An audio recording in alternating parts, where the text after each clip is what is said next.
Deməli uşaqlar, bugünkü dərsimizin adı Albaniyadır. Elə görək ki, Albaniyadan nə bilirik biz? Deməli, Albaniya Azərbaycanın şimalında yaranan ilk dövlət hesab olunur. Azərbaycan Araz çayı vasitəsilə bölünür iki yerə, Şimali Azərbaycan və Cənubi Azərbaycana. Və Azərbaycanın cənubunda biz ilk dövlət olaraq Manna dövlətini, daha sonra isə həmin torpaqlarda Atropatena dövlətinin yarandığını eşitdik. Yəni Azərbaycanın cənubunda artıq 2 dənə dövlət eşitmişik. Amma Azərbaycanın şimalında ilk dövlət adı olaraq Albaniyanı eşidəcəyik. Albaniya yaranacaq eradan əvvəl 4-cü əsrin sonu, 3-cü əsrin əvvəllərində. Paytaxtı olacaq Qəbələ. Banisi yoxdur. Burada 26 dənə tayfa yaşayır da. Strabonun dediyinə görə ümumiyyətlə biz Atropatena və Albaniya haqqında məlumatı Yunan və Roma müəlliflərindən alırıq. Çünki Romalılar çox gəlib gediblər Azərbaycana. Yunanlardakı Makedoniyalı İskəndər imperiyasının parçalanmasından yarandığı üçün Azərbaycanda Albaniya və Atropatena təbii ki, Yunan tarixçiləri də bu haqda məlumat verib. Strabon deyirdi ki, ilk əvvəl Albaniyada 26 dənə tayfa yaşayırdı. Sonra bütün tayfanın, hər tayfanın öz rəhbəri var idi.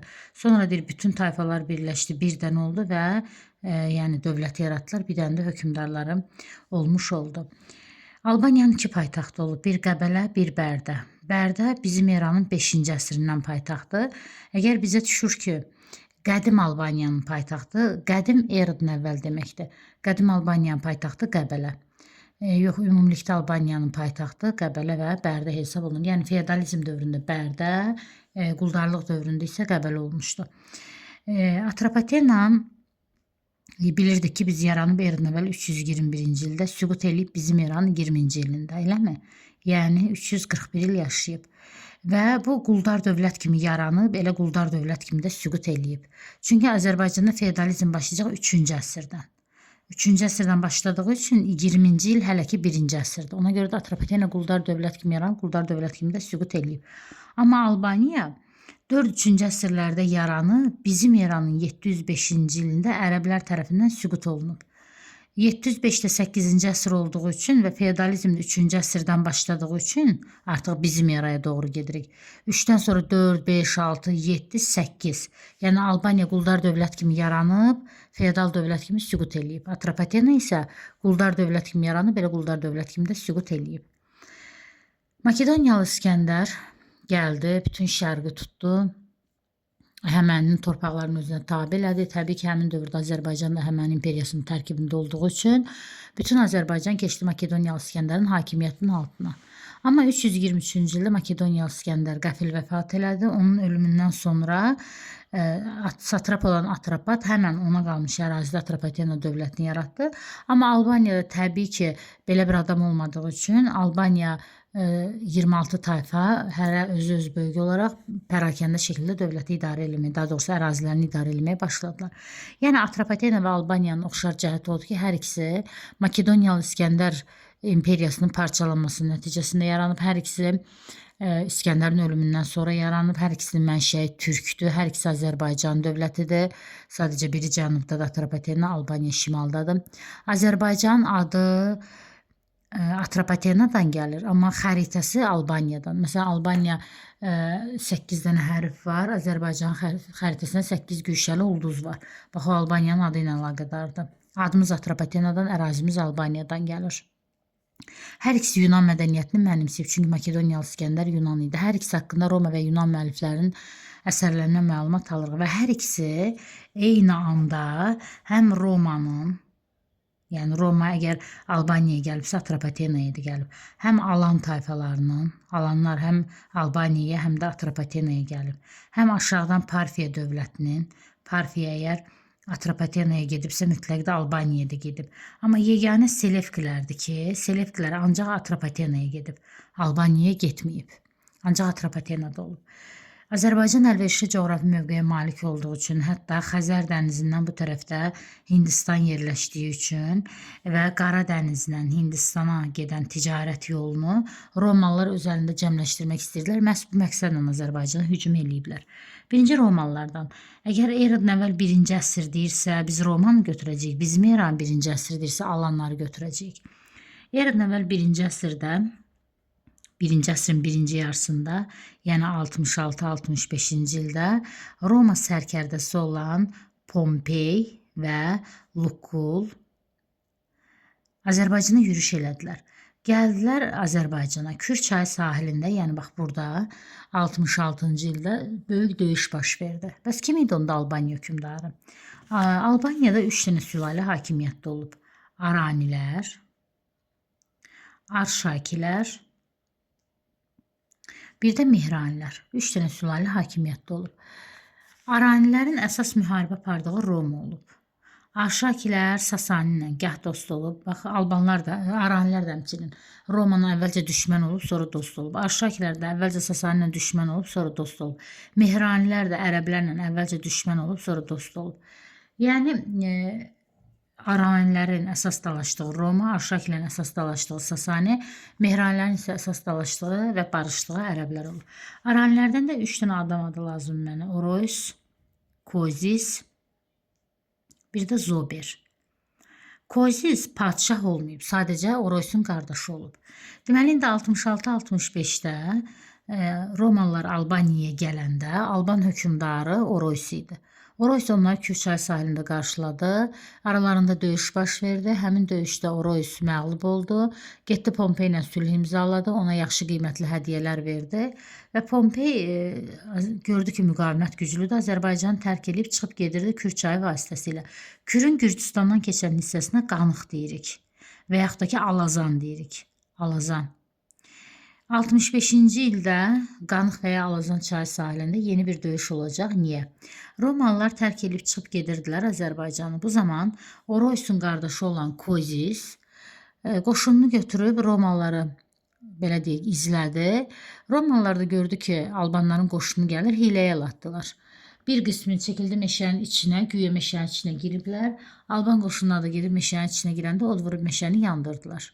Və bununla da Qanıq döyüşündə Albanlar məğlub oldu və hətta Kozis Pompey tərəfindən ölümcül yaralandı. Və Romalılar bu döyüşdən sonra təzədən qayıtdılar dala ki, yəni Oroysa bildirsinlər ki, bu nə idi də, yəni biz çıxıb gedirdik, bu nə idi. Oroysu Pompey görüşə çağırdı, amma Oroys getmədi təbii ki, amma hədiyyələr verib Pompeyi yola saldılar. Pompey də təbii ki, Qanıq döyüşündən sonra Azərbaycana qayıtsa da, amma tuta bilməyib. Xəzər sahil əraziləri, Hindistana gedə bilməyib. Niyə? Çünki çox güclü müqavimət var idi. Romalılar bu zaman gəliblər Atropatenaya. 66-65-ci illərdə, daha doğrusu 65-ci ildə Atropatenanı özlərindən asılı vəziyyətə saldılar. Asılı da o deməkdir ki, Atropatenanı öz yerli hökmdarları idarə edir. Sadəcə vaxtı-vaxtında Romaya pul verəcəkdir. Deməli, mən baxıram ki, 66-cı ildə Kür döyüşündə eşidirəm Oroysun adın. Oroys. Bax, burada yazım. Eradan əvvəl 66 Kür döyüşündə Oroysdur. Eradan əvvəl 65-ci ildə Qanıq və ya Alazan döyüşündə isə Kozisdir. Amma Kozis padşah deyil. Və Albaniyanı tuta bilməsələr, düzdür, məğlub ediblər, amma tuta bilməsələr də gediblər Atropatenaya, Atropatenanı özlərindən asılı hala saldılar. Söhbət 1-ci əsrin birinci yarısından gedir. Sonra gediblər, təzədən gəliblər eradan əvvəl 1-ci əsrin ikinci yarısı. Yəni eradan əvvəl 36-cı ildə. Təbii ki, yenə də gələndə həm Atropatenaya, həm Albaniyaya gəliblər. Bu zaman qoşuna rəhbərlik eləyirdi 36-cı ildə Antoni. Deməli, 66-da Pompey rəhbərlik eləyib, 36-da Antoni rəhbərlik eləyib. Pompeyin yanında Lukul var idi, Antoninin də yanında Kanidi var idi. Deməli, Pompey 66-65-də gəldi, Kür və Qanıq döyüşlərində qalib gəldi, Albaniyanı məğlub elədi, Atropatenanı da asılı edib getdi. İndi 1-ci əsrin ikinci yarısında Antoni gəlir, Kanidini də götürüb gəlir.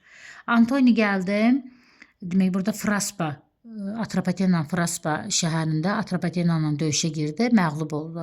Çıxdı Albaniya 36-cı ildə, Alban hökmdarı Zoberi məğlub elədi, Kanidi, Ələxsus və Antoni Albaniyanı asılı elədi. Necə? Elə bir burada bir Gürcüstan var Albaniyanın yanında. Gəldi Gürcüləri məğlub elədi. Gürcülərin də adı İberdir. Əvvəlki İber tayfaları. Gürcüləri məğlub elədi, girdi Albaniyaya. Bütün yolları Gürcülər öyrətdi. Onlara girib Albaniyanı asıl elədi. Xülasə, mənim öyrənəcəyim şey əsas burada odur ki, 66-65-də də, eradan əvvəl 36-da da Romalılar gəlib. 66-65-də Pompey, yanında Lukul var. 36-da Antoni, yanında Kanidi var. 66-65-ci ildə Albaniyanı məğlub eləyiblər, Atropatenanı asılı eləyiblər. Eradan əvvəl 36-da isə tərsinə Atropatenaya məğlub olublar, Albaniyanı asılı eləyiblər. Albanlar heç vaxt Romalıları məğlub eləmədi. Amma Atropatena birinci dəfə, yəni 1-ci əsrin birinci yarısında asılı olsa da, 1-ci əsrin ikinci yarısında Romalıları məğlub eləmişdi. Amma birinci, ikinci, üçüncü əsrlər artıq Romanla bizim eradan gedir söhbət, dostluq münasibət var. Yəni eradan əvvəl düşmən olsaq da bizim erada dostluq. Yuxarıdan 1-ci, 3-cü əsrlərdə alanlar gəlir. 1, 2, 3-cü əsrdə alanlar. Yuxarıdan kim gəlirsə Azərbaycan hamısı qarətçidir. Və alanların ən dağıdıcı yürüşü bizim eranın 72-74-cü illəridir. Gəliblər bütün Azərbaycanı qarət eləyiblər. İstər Albaniyanı, istər Atropatenanı çıxıb gediblər. Və bu haqda bizə məlumat verir katakombalar, yəni qəbir, quyular məlumat verir ki, bunlar oğru olublar, gedəndə özləri ilə nələr aparıblar. Bu da tapılıb Qəbələ və Mingəçevirdən. Ən çox bu katakombalar. Gəlirik Parfiyaya. Parfiya hücum elədi 20-ci ildə Atropatenanı süqut etdirdi. Amma həm də Parfiyanın zəif dövrü idi, düzdür həmin dövrdə. Əyanlar onun sözünə qulaq asmırdı. Ona görə də o tez bir şəkildə getdi Atropatenanı süqut etdirdi. Öz adamlarını da göndərdi Albaniyaya. Albaniyada Parfiyanın nəslindən olan Arşakilər hakimiyyətə gəldi. Parfiya dövlətinin əsasını Arşak adında bir hökmdar qoyub. Ona görə də Parfiyanın başqadı Arşakilər dövlətidir. Atropatenanı süqut etdiriblər. Albaniyada isə 1-ci əsrdən Arşakilər nəsli hakimiyyətə gəlib. Deməli, Romalılar eradan əvvəl 1-ci əsrdə düşmən, bizim eran 1-ci əsrində dost. Bizim eran 1-ci, 3-cü əsrində ən çox da 72-74-də qarətçi alanlar gəlib. Xəbər verir bu haqda Qəbələ və Mingəçevir katakombaları. Parfiya isə bizim eran 20-ci ildə Atropatenanı süqut etdirir və Albaniyada hakimiyyətə gəlib. Arşakilər deməli 1-ci əsrdən hakimiyyətdədirlər. Albaniyada düz 6-cı əsrə qədər, yəni 510-cu ilə qədər. Bunları isə dövlət yaranandan, yəni 4-cü əsrin sonu, 3-cü əsrin əvvəllərindən 1-ci əsrə qədər Aranilər olub hakimiyyətdə. 629-dan isə Mehranilər olacaq 705-ə qədər. Bu arada nə olub, onu da gələn dərsimizdə çəkəcəyik. Sonra qeyd etdiyimiz kimi Albaniyanın 2 paytaxtı olub. Qəbələ, qədim Albaniyanın paytaxtı Qəbələ, sonra da Bərdə. Demək, Albaniyada əhalinin əsas məşğuliyyəti təbii ki, bütün Azərbaycanda olduğu kimi əkinçilik, maldarlıq, duluzçuluq, sənətkarlıq olub. Amma Albaniyada balıqçılıq da ticarətdə mühüm rol oynadığı üçün bunlara çoxlu pul lazım idi. Hər iki dövlət Makedoniyalı İskəndərdən qalma pulları istifadə edirdilər. Makedoniyalı İskəndərin adına kəsilən pullardan istifadə edirdilər. Amma Albaniyada ticarət çox yüksək inkişaf elədiyi üçün bu pullar çatmırdı, tələbatı ödəmirdi. Ona görə də yerli hökmdarların adına 3-cü əsrdən başlayaraq elə dövlət yaranandan yerli hökmdarların adına pullar kəsilirdi. Yerli pul söhbəti ancaq Albaniyadadır. Selevki söhbəti də ancaq Atropatenadadır. Yəni bunlar bir çox şeyə görə oxşada bilərik biz. Hər ikisi türkdür, hər ikisi Azərbaycan ölkəsidir, hər ikisi İskəndərin ölümündən sonra yaranıb, hər ikisində Kaspi, Kadusi tayfaları yaşayıb. Xəzər dənizinin sahillərində. Sonra hər ikisi Yunan mədəniyyətini mənimsəyib, hər ikisi İskəndərin pullarını istifadə edib, Roma, Alan, Parfiya dövlətini görüb hər ikisi. Fərqlərdən biri də yerli pul söhbəti Albaniyadadır, Selevki söhbəti isə ancaq Atropatenada idi. Hətta bizim eranın 1-ci əsrindən başlayaraq burada dəyirmanlardan da istifadə olunub, şüşələrdən də istifadə olunmağa başlamışdı. Amma dövlət yaranmamışdan əvvəl, 1-ci minilliyin ortalarında eradan əvvəl şəhərlər mövcud olub. Biz bilirik ki, eradan əvvəl birinci şəhərlər yaranıb, sonra dövlətlər yarandı, eləmi? Bizim erada ola bilsin ki, dövlət birinci olub, şəhər sonra olub. Amma eradan əvvəl birinci şəhərlər olub, sonra həmin şəhərlər dövlətə çevrilib. Məsələn, Afinadan Sparta eradan əvvəl 2-ci minillikdə şəhər olub, sonra 8-ci əsrdən dövlətə çevriliblər. 1-ci minilliyin ortalarında, harca 5-ci əsrdə 1-ci Albaniyanın şəhərləri yaranıb, sonra 4-cü əsrin sonu, 3-cü əsrin əvvəllərində şəhərlər dövlətə çevrilib. Çox Allahlı idi təbii ki. Sonradan qismən atəşpərəstlik, sonra da xristianlığa qismən də olsa sitayiş eləyiblər. Sonra demək ki 705-ci ildə ərəblər bura hücum eləyəcək və ərəblər tərəfindən dövlət süqut eləyəcək. Hə, bir dənə də qeyd etdiyim sizə ki, uşaqlar, deməli Romada, Azərbaycanda olub, ələxüsus Albaniyada, Yunanlar da, alanlar da, eləmi? Biz dedik ki, alanlardan xəbər verir katakombalar, qəbir abidələrə. Bu katakombalar da hardadır? Bir paytaxt Qəbələdə, bir də Mingəçevirdə. Bəs Yunanın Atropatenada olduğunu Kerift abidəsi sübut eləyir bizə. Kerift adlı yerdə divarın üstündə Yunan Allahı Heraklın adı yazılıb. Oradan bilirik ki, Yunan mədəniyyəti olub Azərbaycanda. Albaniyada isə Şəkinin Dəhnə kəndi var. Bax, orada tapıntılar var. 2-ci əsrə aid. Bizim eran 2-ci əsrinə aid. Bəs Romalılar Azərbaycanda olub. Bunda Qobustanda bir kitabə var. Qobustan qayaüstü rəsmləri demirəm, amma mezolit öyrənir. Qobustanda bir kitabə var. Üstündə Domisian Avqustun adı yazılıb və biz oradan bilirik ki, Romalılar Azərbaycanda olublar. Sonra görək ki, əlavə nəyimizsə varsa. Hə, bir də pul dəfinələri hardan tapılıb? Biz dedik ki, Albaniyada yerli pul olub. O Qəbələdən Şamaxıda tapılıb. Qəbələ və Şamaxıda pul dəfinələri. Qəbələlə Mingəçevirdə alanların katakombaları tapılıb. Amma pul isə Qəbələlə Şamaxıya aiddir. Pulu neyinirik? Şamla axtarırıq. Yadınızda saxlayın ki, paytaxt Qəbələlə Şamda, Şamaxıda puldur. Pulu Şamla axtarırıq. Alanlar isə ölməli adamlar olublar da, oğru olublar. Katakombalar bu haqda məlumat verir.